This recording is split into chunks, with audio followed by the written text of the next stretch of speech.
So you're applying to law school this cycle and you're trying to figure out what to do with the changed prompts. You hear some rumors, some of the application prompts have changed with the new Supreme Court race conscious affirmative action ruling. What does this actually mean for you and for your applications? Let's talk about it. For those of you who are new, my name is Sydney Montgomery, and I am the founder here at Barrier Breakers, where we specialize in working with first generation and minority law school applicants.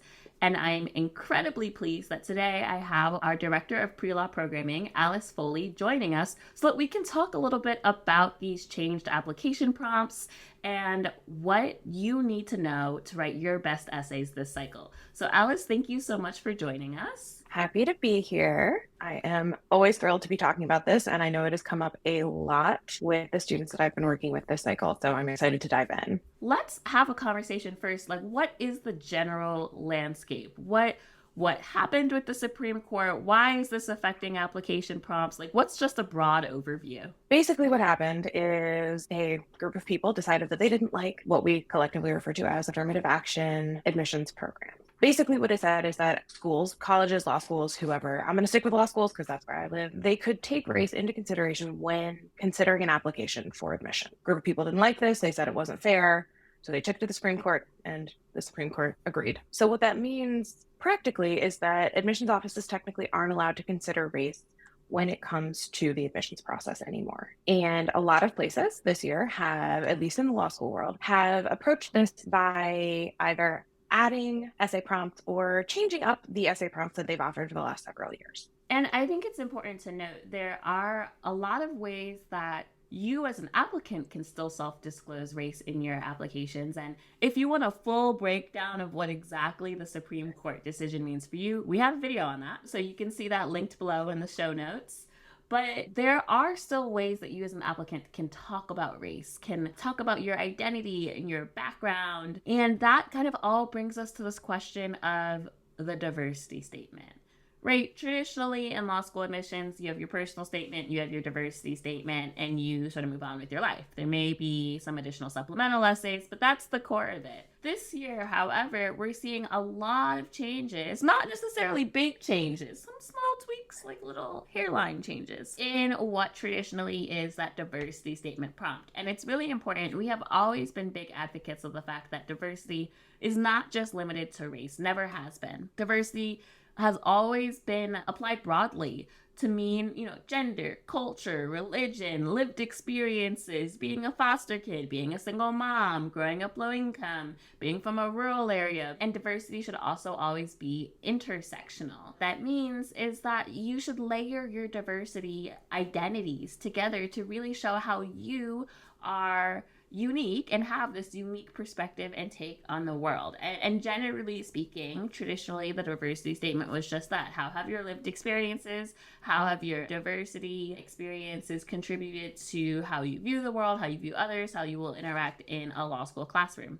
And so now we're going to see, though, that this year some schools have started to tweak that. And we've seen a full spectrum. We've seen schools that have made answering such a prompt required. We've seen schools that have put it to the addendum. We've seen schools that have given tiny little prompts, multiple options. It's feeling very college admissions-y. And so we're going to talk a little bit about how different schools are reacting, and we'll go through a couple of specific prompts as well, but then we're also going to talk about how we advise students. So actually I want to start there. Alice, if you would tell us a little bit, you work with students every year in our one-on-one counseling and in our small group boot camps. What are some of the questions that you're hearing from your students about the changed prompts? Yeah, absolutely. I mean, the first one is always, can I still talk about my race? Because, like you mentioned, a lot of the prompts aren't vastly different. They may have shifted in what they're titling it. So it's maybe not a diversity statement, it's an optional statement. Or they are focusing the prompts in a little bit more with for me at least, it seems kind of obvious omission of specifically tell us about what your experience has been like growing up a certain race or ethnicity in the United States. But at the end of the day, for me at least, you can still talk about your lived experience. They specify that in the decision, as ridiculous as it is in a lot of ways. They do straight up say, you can still talk about your lived experience. Your lived experience can still be considered in your admissions decision and the schools cannot get in trouble for that. And part of growing up in the United States, your race shapes your lived experience. The other thing that I'm seeing a lot of is students are just kind of shocked at how specific some of the prompts have become. I know we're going to go into some specific prompts later, but as we do that, you'll see the ways that schools that used to leave things very broad and are like, just tell us about yourself. What are you going to add to my class? What are you going to add to the community? Those have been focused in just a little bit more this year. And students are, how do I address this? For me, at least, the easy answer is always answer the question. Whatever that question is, you just answer the question they ask you. Yeah, and I think that's important. I've heard from some admission deans and directors too that some of the reason why schools have started to be more specific is because of the first question that you ask, because students aren't sure what they're allowed to talk about anymore, what's okay to talk about, what they should stay away from, what they should highlight. And so I think schools are anticipating some of the anxiety that students are having, and they're saying, hey, we're going to give you some specifics. We're going to try to be a little less vague and a little bit on the nose for what we're looking for, so that you know what we're looking for and everyone understands each other, and it's a little bit more of a smooth process with less questions and confusion. Not sure if they have actually nailed that with the less questions and the confusion, but it's just because the students are really worried. They want to make sure that they are answering the questions they're asked. And this is new. Folks that are going on Reddit or they're Googling. I mean, up until recently, not all of the applications were open. So a lot of the information they were getting that they were planning for, if they were planning ahead, was from last year. So all of a sudden these new prompts are coming out and they're like, but really is no cause for concern. Let's take a look at some of these specific prompts and what the language is. And I'm a big fan of collaboration in this law school space. And so one of the things that we're going to highlight is my good friend Mike Spivey at Spivey Consulting. I love a lot of things about the Spivey Consulting Group, one of which is their enormous love for data and compiling information. And they have done just that. They have an entire blog post that we are going to also link in our show notes, where they go through the changed application prompts. And what better way to talk to you about the changed application prompts than to also go through it. For those of you that are listening on the podcast, make sure to also check out Status Check with Spivey. That is their podcast, and the blog post is there as well. We're not going to go through all of them. You see, it's a very long list. But I want to highlight a few key schools I think that students might be a little surprised have changed. One of the changes that I hear a lot on the internet is like the Harvard law essays, right? So Harvard has always had a personal statement and this sort of like optional statement, generally considered a diversity statement. This year they've changed both of them, but not really in ways that actually should change your application prep that much. So they have two required essays now, a statement of purpose and a statement of perspective. Now, if you have been listening to us and how we advise you to write your personal statement, generally speaking, we say that your personal statement should have a strong pull, why you want to go to law school, why now, and ideally what specific area of law you're interested in. And you should have 3 to 4 narrative stories that kind of connect your passion for why you want to go into law, ideally, again, specific area of law. Now, if you have been following that advice, this statement of purpose is not going to be any different. It's literally asking you what motivates you to pursue law. How does attending law school align with your ambitions, goals, and vision for your future? That's pretty on the nose to how we generally advise you to write your personal statement. Their statement of perspective is that the admissions committee makes every effort to understand who you are as an individual and potential Harvard Law School student and graduate. Please share how your experiences, backgrounds, and or interests have shaped you and will shape your engagement in the HLS community and the legal profession, which is pretty much a diversity statement. These are not really changes. They're changes in wording, but they honestly shouldn't be changes in your application prep. Tripped up is the wrong word, but what gave my students that I've seen this cycle some pause was that extra required essay. They saw that there were 2 instead of 1, and there was just a couple of minutes of panic, but it really is pretty much no different than what you would have been working on originally, which I do love. So thank you for that, Harvard.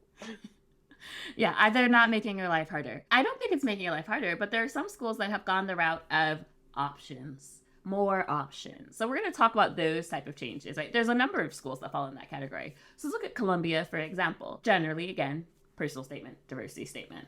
Cool. This year, however, there are options for this optional statement, and there are 5 of them that you can choose from. You can choose no more than one, so you're still only writing 2 essays, and it should still be about the same length as your personal statement, 500 words, double space, although they may be shorter than that. Some of them are about your own perspective and lived experience and how that shaped the way you would learn and contribute. Okay, that's like, again, a diversity statement. One is a very specific call out to adversity, right? If you faced adversity and how you've overcome it. One is an example of leadership in your own life, whether educational, professional, or personal setting, and how those leadership skills and qualities would contribute. One is about your commitment to public service and volunteer work and pro bono. And one is quite literally like, why Columbia? And so what they're saying is you don't have to talk about race. You also don't have to only talk about race in the first essay that is like a diversity statement, right? Your leadership could be leadership in an affinity group or in a culture, or your commitment to public service and volunteer work and advocacy could be rooted in your faith and culture. There's a lot of options. Those are options here. I do want to point out is also there is no reason that a student should shy away from including things in any of those other optional essays like you were just talking about. These things may inform your leadership. They may decide how it is that you have gotten through your life. Whatever it is, if your race plays a factor in that, please don't shy away from including it in the essay, regardless of which one you choose. Yeah, I would absolutely agree with that. There are some schools that are going to have you choose more than one of these short essay prompts, which could be, a little bit more at work, but they're shorter, right? So there's that. Or you have that option of writing 1 to 2. So if you look at Duke's prompts, like Duke also has some new short answer prompts. I'm not going to read them out to you, but they're requiring you to write 1 to 2 short essays from a group of 6 prompts. You're seeing like a lot of this like move towards having these additional prompts, like several options. And then you're seeing schools say, okay, please write 1 or 2 of these. There's a lot here. Like I said, this is on the Spivey Consulting blog. But they're almost all falling into these general categories of, we're going to give you probably what is a traditional diversity statement prompt. We're going to ask you, though, to talk about maybe advocacy, maybe the rule of law is in one of those prompts. Why law school? How would you deal with a difficult situation? So some questions that really do get at the heart of like what it means to be a lawyer. And then maybe some prompts about like why us specifically, or, why this specific program. So none of them are kind of like gotcha questions. Like I don't think any of them should be like, oh my God, I wasn't expecting them to ask or have those like 4 to 5 options. I never would have thought about it. If you're familiar with the undergraduate college world, U Chicago is famous or infamous, depending on your views, for having eclectic, eccentric personal statement supplements. And those are like find X, which is bigger, ketchup and mustard, like I don't know, some random things, which people find quite fun, but also are very like surprising.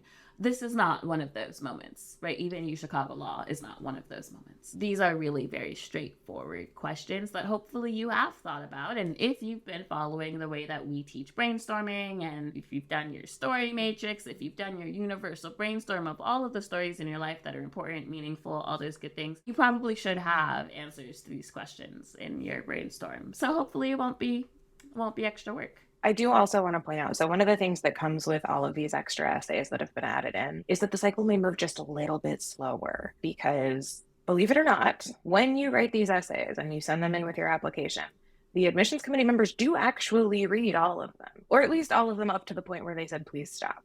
So like most schools, if they say we'd like 2 pages double spaced and you write me 4, there's very real chance they'll stop after 2. So I hope you got everything you wanted in that first 2 pages. But it does mean that it's going to take a little longer to get decisions out. That is, I think, a trend that we are probably already starting to see. So if it does take just a little bit longer to get your decisions back, don't panic.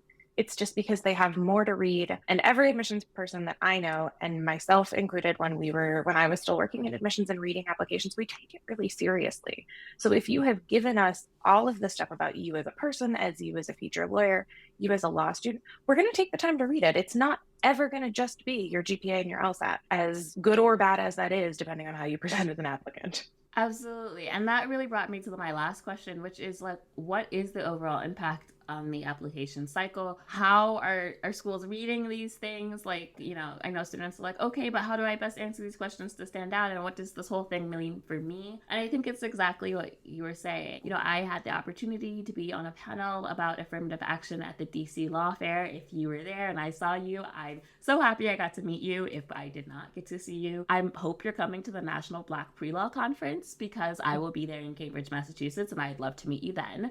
But we had this fantastic panel with deans of admission from St. Thomas, UCLA, GW Law. It was moderated by LSAC, the Law School Admission Council, and that is something that came up, is that this cycle is just maybe going to take a little bit longer as schools are figuring out how they still build that diverse class that they really do care about, that is such a core value to them in this new landscape, in a way that abides by the law, in a way that is fair to applicants, in a way that takes into a lot of things into consideration. I will also say that admission deans do not live in a bubble. They are very aware of everything that's going on, which means that they're also very aware that there's been some kerfuffle with some of the LSAT sitting examinations in August and September, and the trend is that, some people are taking a little bit later LSAT scores just because of things. So for a myriad of reasons, not that we needed more reasons, but for so many reasons, I think this cycle is just going to move slower. And that's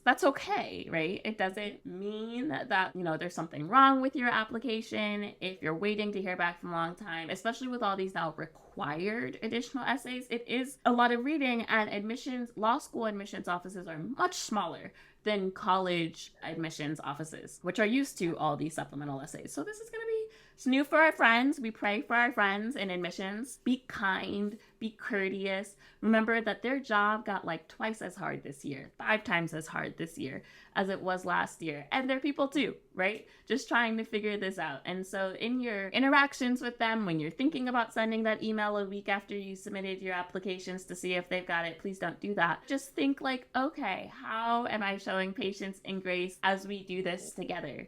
Right? As we navigate this together. The other thing that I want to make sure that we highlight is that admissions officers and deans and directors, they're available to you and they want to meet you, not just at LSAC forums and law school fairs, but a lot of them have Zoom options. You can schedule a meeting with them right on their website. I encourage you, especially this year, to take advantage of that.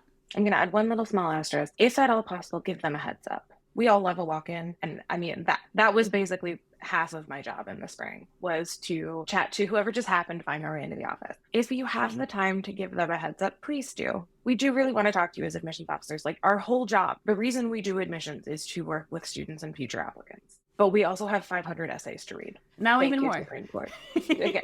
That was this one. Thank you, Supreme Court. We now have so many more essays to read.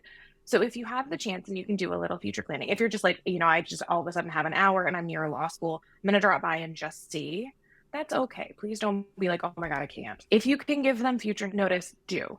If you can't, it's okay. A lot of times with the Zoom things, you can schedule it in advance, right? Oh, let me pull up their Calendly. I see they have an appointment next Tuesday at 4 p.m.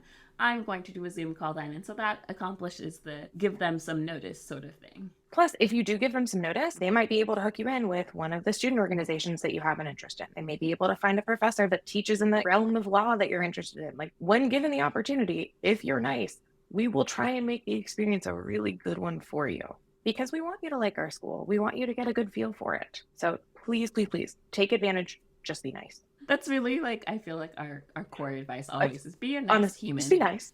Just be nice. Also, just to recap, generally speaking, what makes a strong law school applicant before the Supreme Court ruling and what makes a strong law school applicant now, and how you're preparing your essays, a lot has not changed. A lot of the schools may have changed some of their specific wording, but the core of the content, unless you choose to write, and you have now more options, right? I think that's really the thing. You have more options of what to write about. But if you say listen, I just want to write a standard personal statement and diversity statement, there are a lot of prompts that will let you do that. And so you don't necessarily need to change anything about your preparation. But if you're someone that's saying, hey, actually, some of these other prompts really resonate with me. I do want to write an essay centered on my pro bono work, or the values that lead me to doing volunteer work and community service, or the rule of law, is so exciting to me and I want to geek out in that for an essay, right? There are more options for you. And so that's really exciting. And just that overall, the cycle might take a little longer, but you as an applicant should not worry about that. Just have some patience. Your application cycle will be just fine. Make sure that you rate and review, subscribe, follow, all the things. Sharing is caring. So share this with a friend. Make sure that they have the good information as well. And if you have questions, make sure that you submit them to bit.ly/breakintolaw school. As a reminder, we are a nonprofit. If you want to support our work and support the work that we're able to do with thousands of students every year, then I'd encourage you to go to barrier-breakers/donors. We'd love to have your support. Any amount, even $5, $10 definitely helps. Thank you guys so much. Thank you, Alice, for being here. We will see you guys next time.